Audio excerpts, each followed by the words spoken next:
startups in India. So thank you, Alay, once again for accepting this invitation and investing your time in this discussion. So let's start this discussion by maybe you can just brief us more about Jhaveri Flexo, please.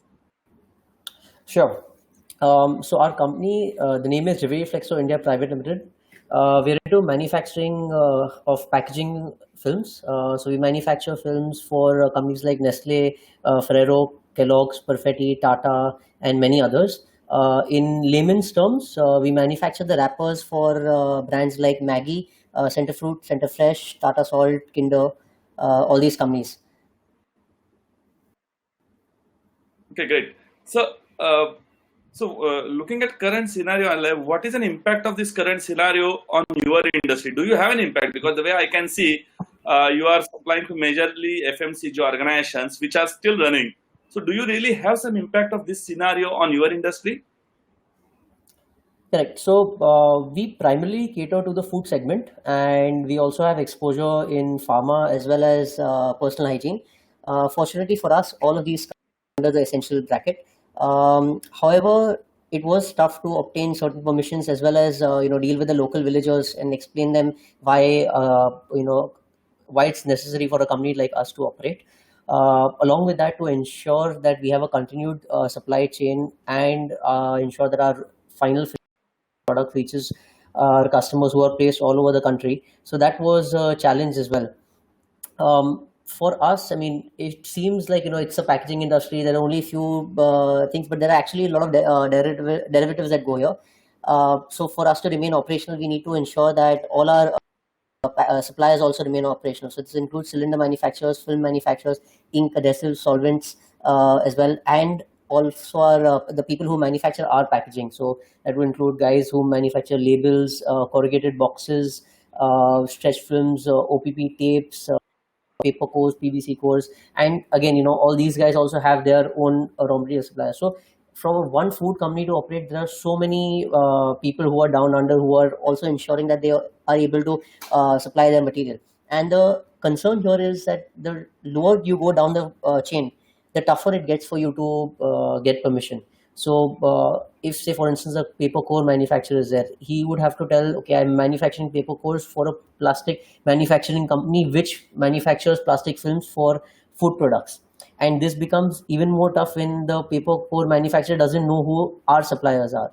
So there is a big chain that comes right from our customers who give letters to us, which we have to give letters to our raw material suppliers, who give letters to their raw material suppliers. So it is quite challenging, but as of now, we've been able to operate at about 20% capacity, and we're looking at increasing that, considering that the lockdown has further been increased in most parts of the country. Great.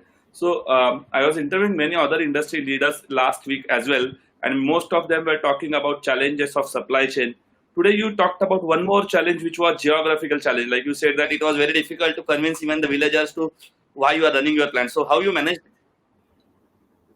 So I think it's an age-old theory, right? If you are able to push the door, push the door. If you're not able to push the door, pay the doorman. So it's the oldest and the simplest way to get this done. Okay, interesting. So as I can see, you started your own startup. You ran it successfully for quite a good number of years, and then even it was acquired by a successful venture capitalist. So, and then later you joined your family managed business, and you are continue mentoring various startups. So what's the difference, like having your own startup and then later joining a family managed business? So what's the difference that you see managing these both different aspects?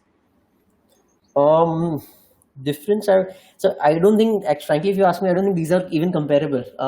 See, the startup was at a very nascent stage, and you can afford to make mistakes. Whereas a family managed business, the foundation is already built, the relationship is already established, and the stakes are very, very high. So it becomes tougher because you're trying to deal with a much more stable environment. in a startup, there is a lot of daily volatility. Executions happen much quicker because you have a younger team. People leave, and you're fine if people leave, because no one has too much of responsibility. No one person has too much of responsibility either. And realistically, a startup ends up only planning for the next. I mean, they have projection plans for the next 5 years, but they end up planning on the next, say month or two.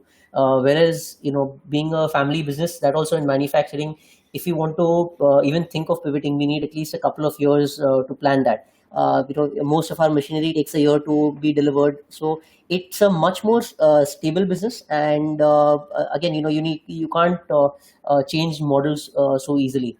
So both have their set of challenges. Family management is, I think, it's because it's a little more stable. From a career oriented person's point of view, it become I can put it simply like this.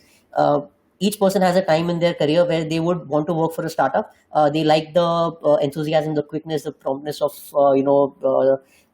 working at a startup, versus some parts of the career where they want to kind of take a step back, settle down, and take care of their family, spend more quality time with the loved ones. So it's a very different mode, and whenever a person is in whatever frame of mind, they can choose to do either.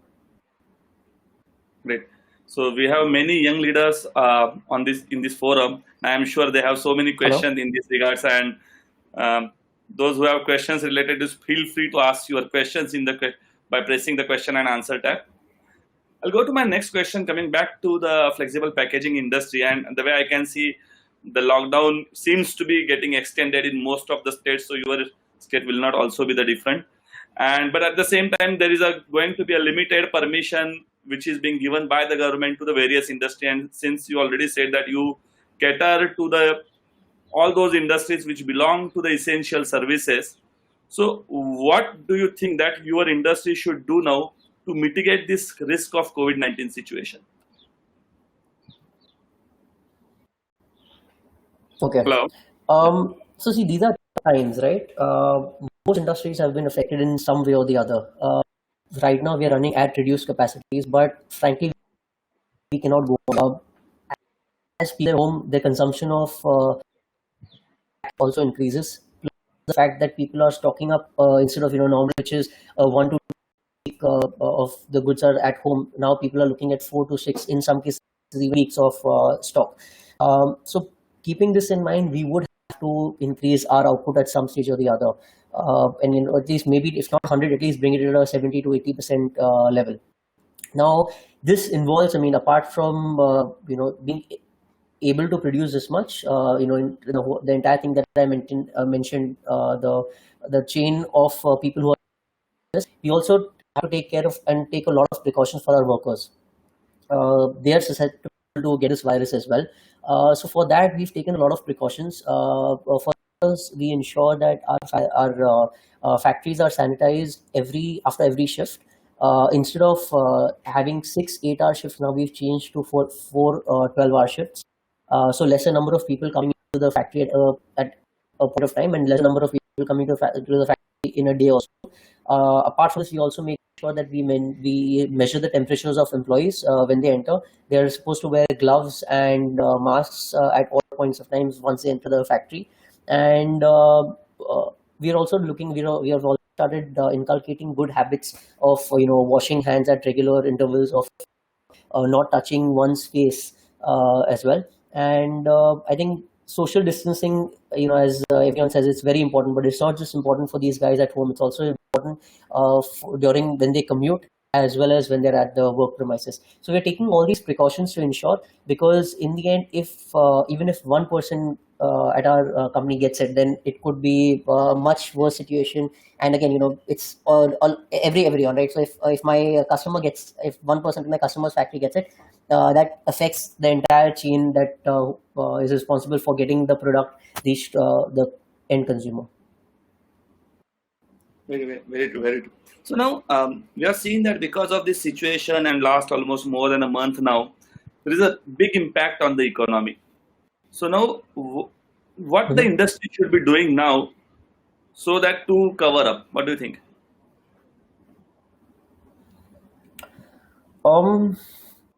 So So there are two types of demands. One comes as one is a regular demand, which can be deferred, right? So all your clothes, your gadgets, your furniture, your cars, all those kind of demands. So these can be deferred. It's if you don't buy them today, you can buy them 3 months or 6 months down the line. It'll just be that instead of buying it today, you're buying it 6 months later, but you will end up still buying them. The second demand is those which cannot be deferred. So this includes all your restaurants, your entertainment industry, your talent industry. So now the government has to come into picture and help both of these kind of demands, right?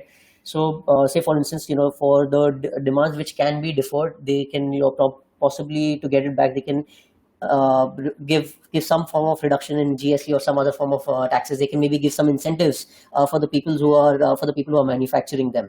At the same time, I think it's a key that the government also has to keep reassuring the people that they will come out with some form of some sort of bailout in order to ensure that the companies and maybe even entire industries stay on track. The second is a demand which is something where a restaurant or so a restaurant, a wedding hall, or entertainment company, a theater, maybe the movie industry, all these are concerned. So now something where not right now. I mean, say once the ban is lifted, these industries will continue to get affected. Especially things like airlines and hotels, all of these will continue to get affected.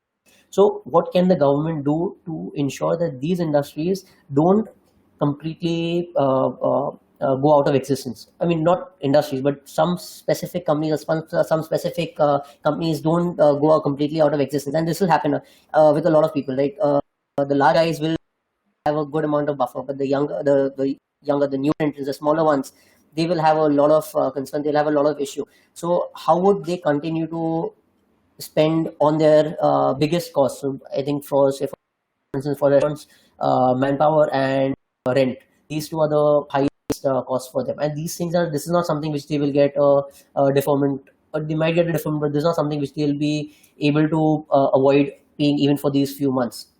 So where can the government come in and ensure that they give some form of incentive, some form of bailout to both of these categories? That's the most important, and I think that's what we've seen throughout the world. We've seen US, China, all these not China, US and Japan, both of these countries do something and give. I mean, US has come out with a massive bailout plan. I think the Indian government will also come out with something. Okay, interesting. So, as it says that for every situation there is always something called the tipping point, isn't it? So now, what do you think? What will be the most defining and that tipping point of this COVID-19 situation? Tipping point of COVID-19 is figuring out when the COVID-19 situation actually ends.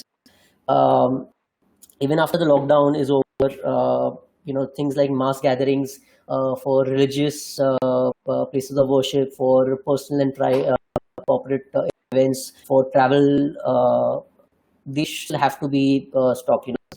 Government will still have to continue that no more than a certain number of people are allowed at event until a certain amount of time, and that can't end just on 30th April. And even after that, once they do, who's to say that a second wave of coronavirus cannot come?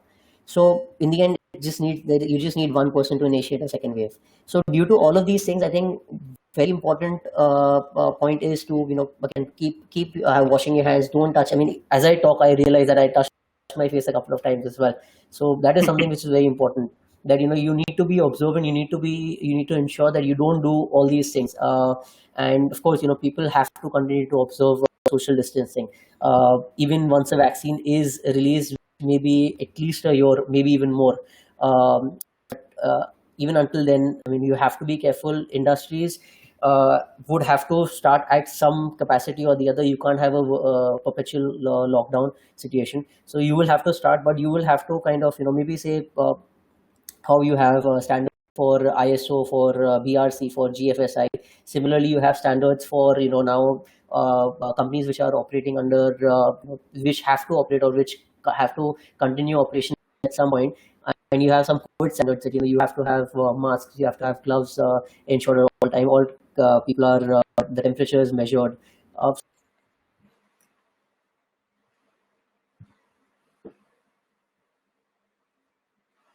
and ensuring that no person, even see, once one is at the factory level, but even at the house level, no one is looking at going out into mass gatherings, because again, as I said, one person can really create a nuisance value for. Okay. Okay. So, Hello. hello. Am I audible to you? Alay?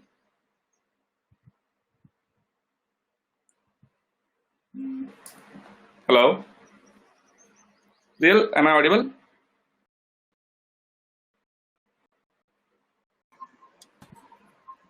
Yes, sir, you are audible, but I guess Mr. Alay has lost the connectivity.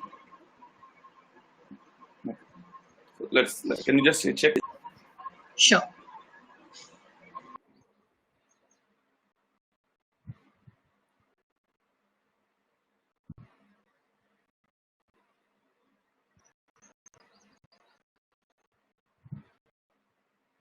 So, for my audience, till we get Mr. Alay back, I'll take you through certain webinar controls.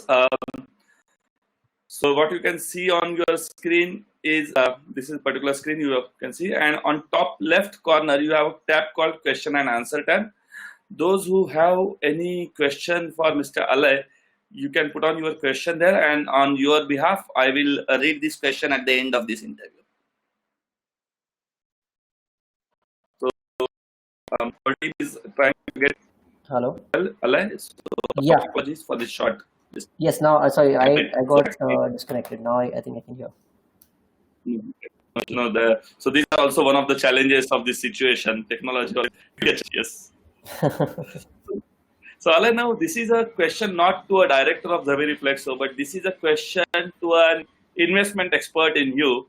Now we can see that most of the stock exchanges are crashing, companies are going down, the share prices are going down. So is there any ray of hope now in terms of economy, in terms of everything? Yeah, I mean, obviously, like, see, I mean, if you think about it, there have been other viruses I mean, along so many years. I mean, and it's not just about viruses. I mean, there have been other viruses which have had a higher R naught, which have had a higher spread rate, which have had a higher fatality rate also.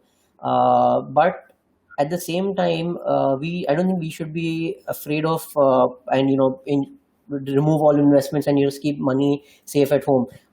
As mankind, we have overcome right from 1918 Spanish flu to World War I, World War II, to the recent SARS, swine, and Ebola viruses also. So no matter what happens, we will always recover, and we will come back stronger. That being said, people should not start gallivanting fearlessly. I think best way right now is to stay smart. I mean, just stay home and be smart about it. We should not encourage in forwarding, fake news items, especially. And again, try to ensure that no panic is created. I mean, last, I think, 2 days I've seen at least 20 or 25 messages come that People's Bank of China has bought 1.75 crores worth 1.75 crores shares of HDFC. It's not something that we should worry. In the end, they've bought it at a valuation which overall market feels is right. Because of the coronavirus, the prices went down, but the prices have not gone down just because of the coronavirus. It's because the companies working, the loans that the company gives, those have now deferred. So in the end, these guys are just temporarily. I mean, you're just removing removing money temporarily. In the end, you have to invest it somewhere, right? So people will come back to investing in equity markets via direct equities or via mutual funds. They'll start investing in debt as well. They'll start investing in gold, in currencies, in real estate. All of these investments will start. It's not that the money is getting eradicated into one exact space. Say, for instance, in case of a war, the money, a lot of the savings, a lot of the money that the government is spending will only be focused on things which are not being utilized. Here, that's not exactly the case. I mean, when the government is doing spending towards medicine, this is not just for taking care of COVID-19. It's also taking care of future viruses that can come on the face of the earth. So I overall, I don't think people should worry or people should panic as much. It's a setback, but it doesn't mean that, I mean, wars last for like 3-4 years. This is probably for, maybe 6 months or so. We will fight back, and in the history of humanity, we've always fought back, and we've all fought back in a much stronger way. I mean, 3-4 years down the line, we will remember this, but no one will feel, oh, you know what, we are still not at that level. Okay, great. So these words of hope, I'm sure will encourage everyone. So, a simple question for question. So as a investment expert, you say that people should still invest in equity, or they should wait? So see, there is never you can never have the perfect time to invest. So I think the best way to go about it is have some sort of simple investment plan, SIP as they call it. But keep investing some small amounts of money every now and then, and keep that. Don't think of investments. If you keep looking at investments, or today you invested in, tomorrow it goes down by 3%, day after, or next week it goes down by another 3 or 4%, and you get disheartened. That's not the way you should look at an investment. Invest a small amount. Don't invest your entire amount that you have. Invest a small amount. If it goes down, invest a little bit more. Keep going. So this will ensure that you have an investment in at the bottom as well. Don't always just time it based on number of days or day of the month. Time it also on what percentage the market has dropped down by. And have a worst case scenario. Say the market, say for instance, gold may go down to, say, I mean, as a worst case, if you think it will go down to 25,000, have that, or every 2,000 rupees that it goes down, I will invest in a small amount of money. Don't put all your eggs in one basket, and I think you should be fine. I mean, if you're able to invest at the bottom, somewhere down the line, I mean, maybe it might take 3 or 5 years, but we will come back to the original position what we were in, the first half of January. And even if you do that much after, say, 5 years, you will still have a good return on your investment of at least about 20 to 25% CAGR.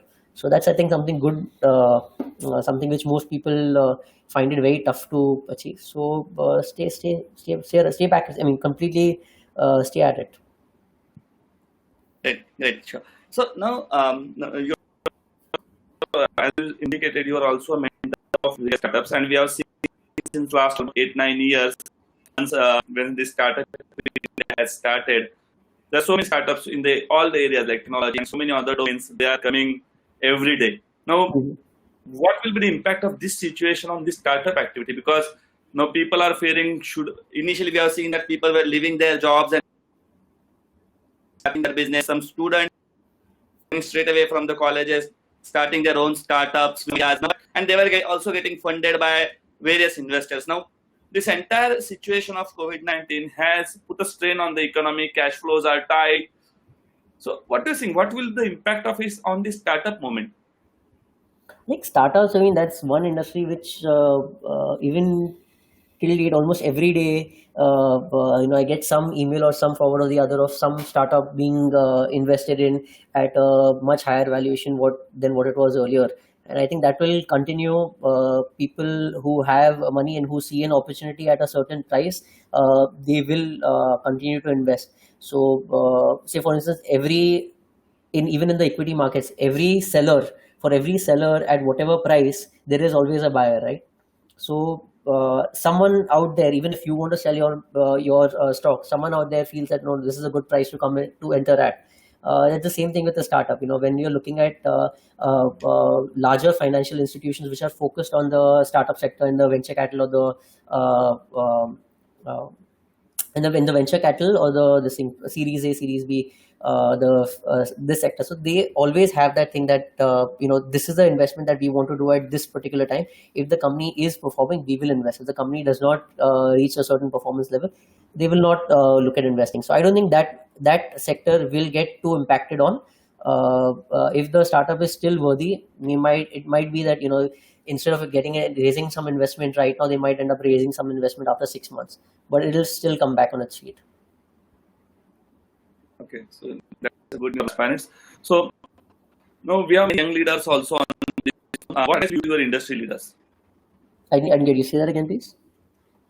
I'm saying, what advice will you give to your fellow Sorry, your voice was breaking then. What was that advice for? Okay. What advice will you give to a fellow industry leader? What advice do I give to the fellow industry leaders? Yeah. See, from a owner point of view, there is definitely a financial implication. We have to, but I mean, say for instance, if I look at my own company, our salary costs alone are about 10% of our overall expenditure. If I look at non-raw material expenditure, then the salary cost comes to around 30%. So that is something which is very, very high for us. We have to consider, we have to continue to keep paying our workers especially because these guys, I mean, in the end, they these are guys who earn wages daily, right? They are not, I mean, we are the only source of their livelihood. If we don't pay, they'll not be able to get food, they'll not be able to pay their own rents, they'll not be able to pay all their expenses. And in the end, from a business owner point of view, the way we look at it is how much is it going to make, how much of a difference is it going to make for us. Does this mean, does COVID-19 mean, apart from my social lifestyle, does it mean that, oh, certain my regular day-to-day stuff that I do, that I'll stop doing that? I doubt. I'll still continue to do a lot of those things. But for a worker who, is close to, who's maybe earning anywhere between, say, 15 to 20,000 rupees a month, for him, if he doesn't get paid for 1 month, I mean, he's looking at a much bigger concern. I mean, apart from the stress, how do we get food on the table? How do we ensure that we have our house? We continue to stay in the same place that we are. He's not even focusing on the luxury, so he's only focusing on his necessities. So I think as business owners, as industry leaders, I think we should continue to pay these guys. Of course, at the same time, we should we should join organizations. I mean, CII, Young India, all these are good organizations. We should join them, and we should have stay together and ensure and push the government to come out with some form of bailout. I think finally they will come out with something. It'll just because of the whole democratic way of doing business, it'll take some time. They can't make everyone happy, but as long as they make most people happy, I think that's what the philosophy of the current government is. So for industry leaders, I think they should just stay put. Don't try and do something too new or too weird. At the same time, don't forget that these workers who are there, in the end, if they weren't there, then it would also mean that our factories, our businesses would not be running. So don't let them down. Don't just completely shoo them away. Correct. And advice to the employees. Advice to who? Employees. The employees. Advice to employees. So, see, I mean, there are companies which are genuinely under distress. So, I think most employees do know when that is the case. So, they should stay put.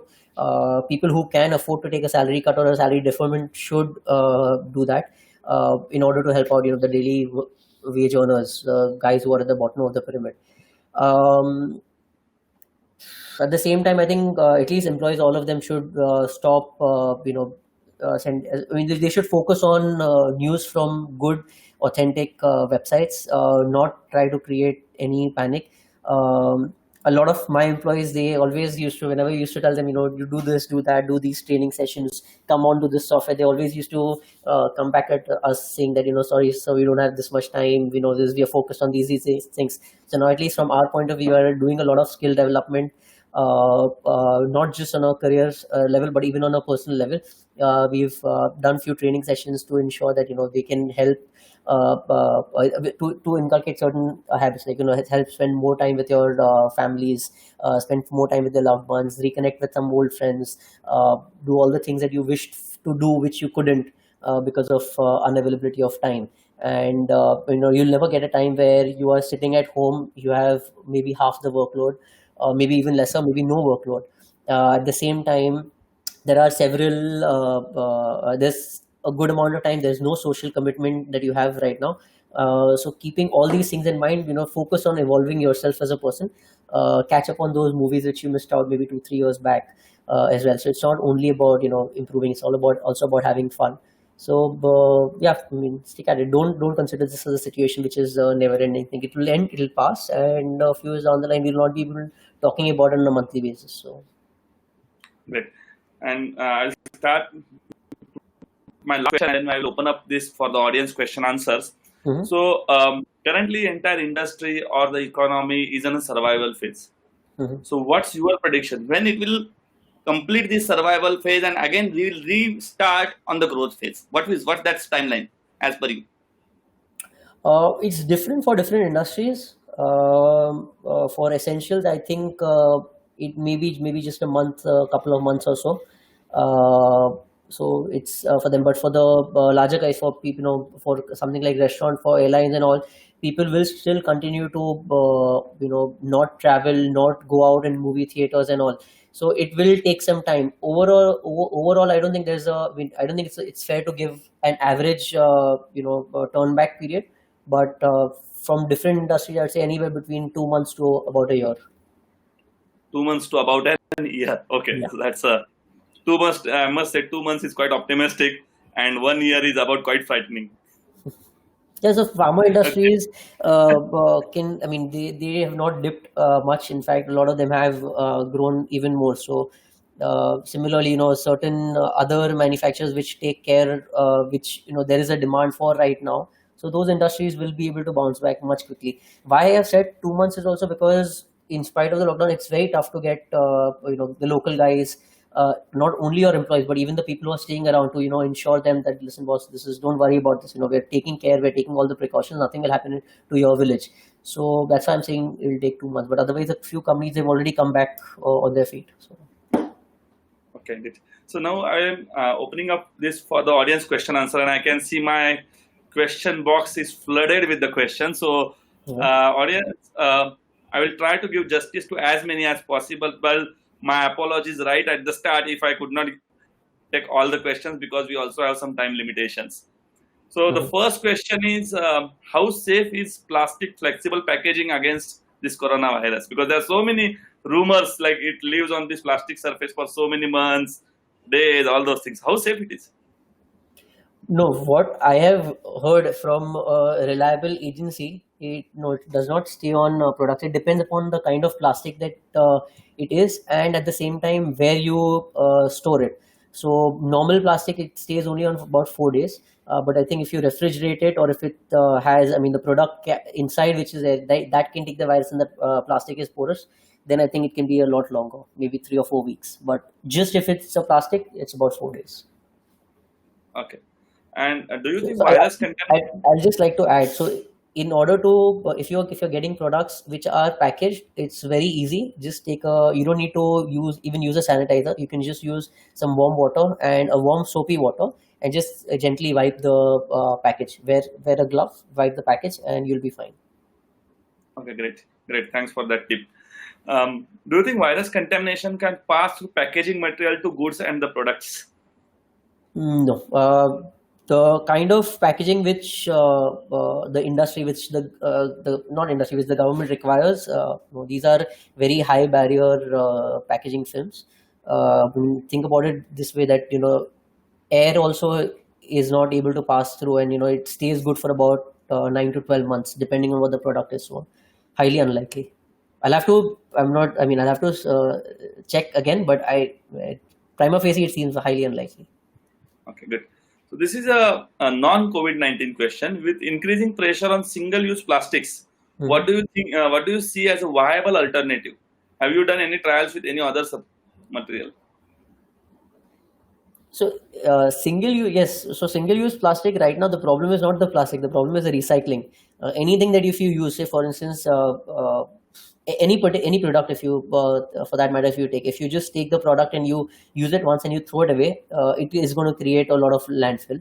The problem is recycling. So I think we need to come up with much better recycling programs, segregate waste, and as long as that is done, it will, things will get better. You won't see oceans getting more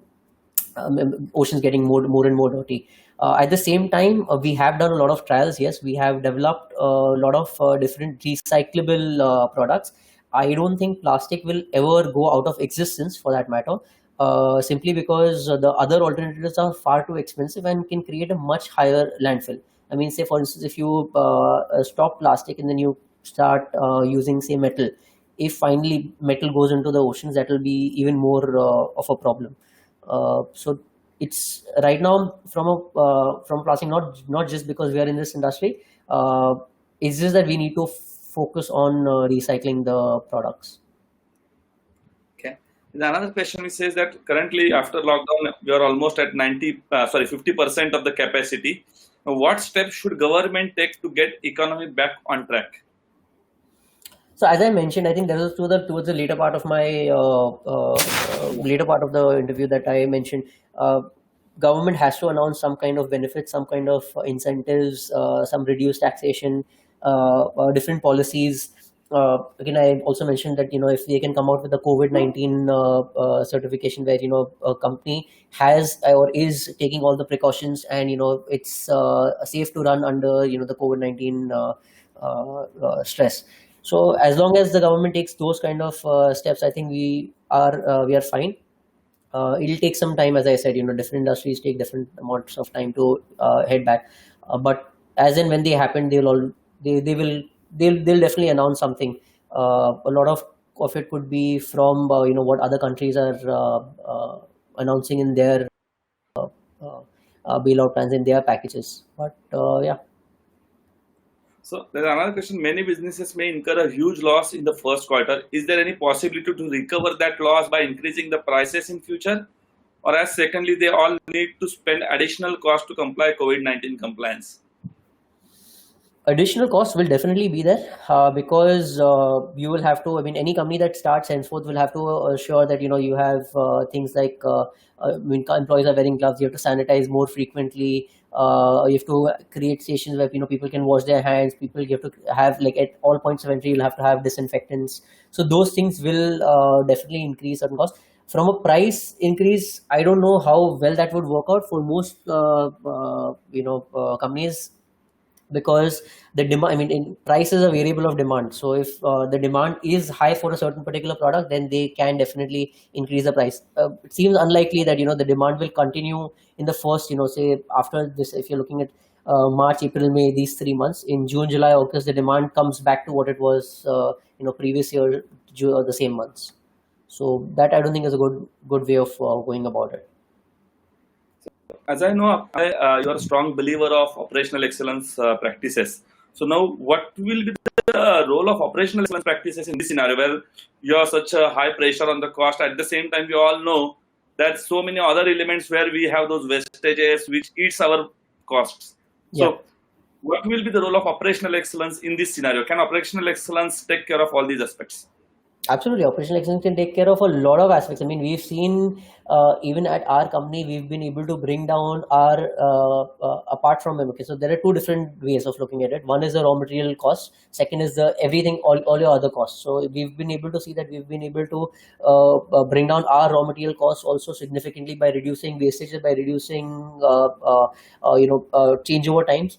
At the same time, we have been able to increase our output also by ensuring that certain things are done in a certain particular manner, in a certain speed, in a certain way, where employees don't have to travel too much, employees don't have to lift too heavy loads. So those things will definitely help, and a lot of companies will start opting out and looking at will start introspecting how they can improve and how they can reduce their costs.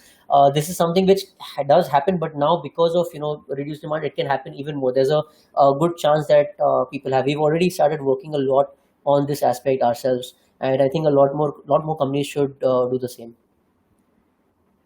So this situation we call much more focus on all the operational excellence aspects of reducing your cost and all the wastages associated with your process. Right? Absolutely. So sorry, the second part of that also I forgot. So one is you're reducing your costs and increasing your output. Second is all your other reducing RM costs is one. Second is reducing all your other costs. So how can I ensure that I do the same amount of work with lesser manpower? How can I ensure that I do use lesser electricity, use lesser packaging material? So all of these things will keep on happening, and it will lead towards a much more growth. So as I said, when we'll bounce back out of this, we'll bounce back much stronger. So what I mean is we'd be surprised, but a year or a year and a half down the line, the kind of margin that we'll be operating on, keeping in mind the raw material prices and final prices are weighted, I think those will be much, much better margins. Okay, great. So, there's another question. Looking at the disruptions happening due to COVID, what industry sectors or ideas would be the best bet in terms of starting a new venture? I think starting a new venture should not be focused too much on industry. I think it should be focused on more on passion. What are you all interested in? Look at that, because in the end, irrespective of the idea, if the execution skills, or if you're mentally you're not able to foresee that thing, or you're not happy in what you're doing, I don't think it'll work out too well. Right now, a lot of different industries have there are a lot of different ideas that keep flowing through everyone's head. A lot of companies, a lot of people came to us and said, can you help us in manufacturing of those masks and gloves, plastic masks and plastic gloves. So these things do come, but at the same time, you can't look at the business which is so short-sighted that it'll come back to what normalcy is within a year or 2 years. You have to look at it, which is something which is sustainable in the next decade or so. We also have our people from outside India also. So this is a question coming straight away from Zambia to you. So there is a few companies who have acquired big debts would face problem due to lesser sales. But what if companies have acquired those debts for capacity expansion? Should they not be classified differently by the institutions? Maybe the companies who have good credit history before COVID scenario should be viewed differently than those who don't have those kind of credit history. So when we formulate a bailout package, should all these factors should be considered? No, I don't think they can be, but in the end, think of it the same way. Say, for instance, any industry that expanded, and there was a big setback for that particular industry. Finally, government's not always there to bail out. So that's a business call that they've taken for expansion. I don't think there's something. A lot of companies have, the growth has gone down. Maybe not. I wouldn't say gone down. The growth has been deferred by about 3-4 years. So you just have to take it as a business call, and you have to, if you feel that yes, this specific industry, the market will still come back, carry on with the expansion. Just instead of doing expansion all at once, kind of speak to your supplier, speak to the bank, of kind of delaying it by, instead of if you had in plan, okay, I want to do so much over the next say 15 months. Now you can change it and you can say that, okay, I want to do this over the next say 24 or 30 months. Okay. So there is a specific question of what transportation issues is being faced by Jhaveri Flexo, or you are still facing those? Huge transportation issues. So there is, on one side we have raw materials suppliers who are finding it tough for their material to reach our factories. On the other side, transporters are, even though they agree, the guys who are driving, the drivers, they are not agreeing, because they are saying that no dhabas, no on the road from one place to the other, there's no place which is open. So any customer who is maybe say 4 to 6 hours away, it's fine, we are still able to cope up. But customers, our factories in Silvassa, any customer who's in Delhi or anywhere up north in east or even down south near Chennai, big problems. So you have to look at paying them a little more. Okay. So what is the inventory position of Jhaveri Flexo? Are you cancelling any orders from your vendors? Absolutely. We've told customers that we are looking at deferred material.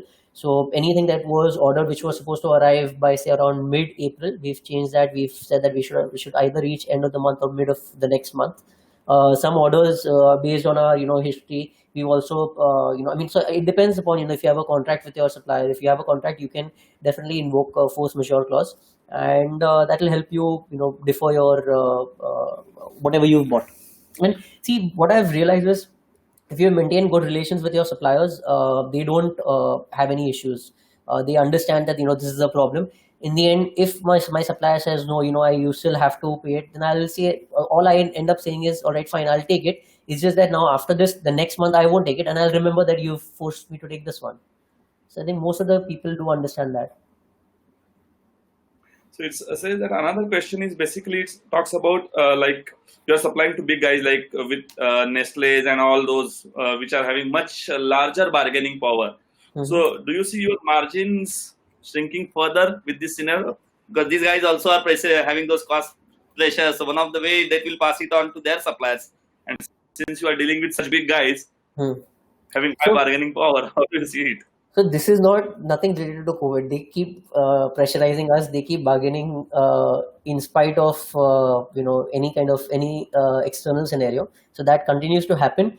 What we've realized is that certain if you are able to if you're able to put yourself apart from others and show that you can offer a certain quality, a certain kind of system, a certain kind of service level, I think that's something that is very important as well. So it's not always a price factor. It's also that this differentiation which plays a big role, and we've been able to do that with a lot of our customers, due to which we have these MNC guys with us for now over 2 decades.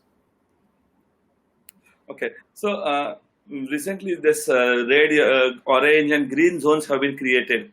Okay, so there are a couple of questions in that regard. Like these zones have been created. What is the impact of these zones on the industry?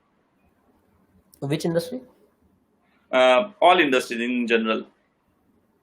Any impact of this red, orange, and green zone? As of now, there is no clear-cut policy which has been rolled out by the government, so it's difficult to predict. But what do you see? Like organizations which are in the green zones can operate fully. No, so I mean, even then, what we've seen is so let's break it into things which are again, okay. Let's first look at all the essential services. Even in spite of so companies which are manufacturing essential products, a lot of our customers who are manufacturing even pharma products, they've still not been given the permission. So that a lot of that depends largely on the guys who are at the local level, the kind of relationship you have with the guys who are at the local level. So that is there, but I don't know. I mean, I'm not sure about this how it will affect us, the green, red, and orange zones. Okay, so based on the current scenario, what is your strategy for cost cutting or cost management? Which areas to be focused upon? Cost cutting, definitely. Operational excellence is one big way. Other things are, a lot of raw materials have already gone down because of crude going down. So that definitely helps us impact. What I suggest is, say for instance, try focusing more on long-term contracts. That will be a big help, big savior overall in general, over the next few years. And try and reduce, try and automate certain aspects of your business, reduce your manpower. One key, I think, element that we always focus on is anything that involves a perpetual cost coming in. Try to stop that perpetual cost, even if it involves a higher one-time expense. So that's something which we've done several times in the past, and we continue to do so. So as long as we do that, it'll help the businesses sustain in a much more effective manner. And there's a question related to your industry. Like I'll just take last couple of questions because we are just running out of time, and still there are questions. But so, I'll take just 2 questions now. Has there been an increase in the use of barrier packaging following this outbreak? Has there been a what? Increase in the use of barrier packaging following the outbreak. No barrier. So in order, if a customer wants to change their structure of increase the barrier properties, it's a longer process. It's normally takes anywhere between 3 to 6 months. Right now we've not seen any requirement, and as I mentioned, I don't see, because the material that we use, most of the I would say, in fact, most of the Indian players use is already very, very high barrier. It's higher than what they're supposed to keep. So when you see on the packaging material, when it mentions that this the product inside will stay good for 9 months from date of manufacturing or date of packaging, it's normally that when they put 9 months, that's a worst case scenario. So it can stay good for 12, 15, 18 months also. But they don't want to have any legal implications on them, which is why they mentioned 9 months. So I don't think that'll change, right? I don't think that'll change. That'll also involve a higher cost, which most of the companies won't be willing to do. Okay, fine. And the last question is basically, is are you seeing any pressure on your selling prices of your products, and what is the likely the delta impact? Am I seeing, sorry, what? Are you seeing pressure on the selling prices of your products, and what is the likely delta impact of it? Okay. So we normally end up dealing with customers over a multi-year contract. So our contracts with some customers are valid. Some customers just got done on end of March. Some customers are valid till end of this year, end of next year, as long as 4 years from now. So it will not impact a company like ours. Overall industry, yes, there will definitely be people who will put a good amount of pressure. But as I said, service levels are something which are very important. If you're able to match the service level which your competitor can't at a lower price, and I think that's something which is a very big plus point, which will help your customer not overlook the 1 to 3% difference and still go ahead with you. Okay, great. So I guess I need to take a pause here.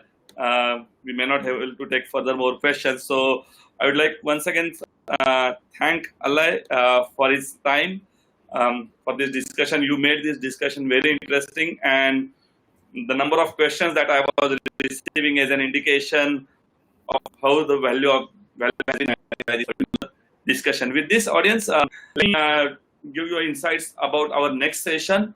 So our next session is on Wednesday, and on Wednesday we will be having Ms. Maithili Tambolkar from automotive sector. So we were waiting for automotive sector, someone expert in automotive sector, and share the insights, because this is a sector which employs the largest number of people and has a big impact on the economy overall. So we have Ms. Maithili Tambolkar from Sanjeev Auto, Director Sanjeev Auto, joining us on Wednesday at the same time at 3 o'clock. Sanjeev is a leading producer of all transmission equipment, supplying to majorly all the OEMs of the world.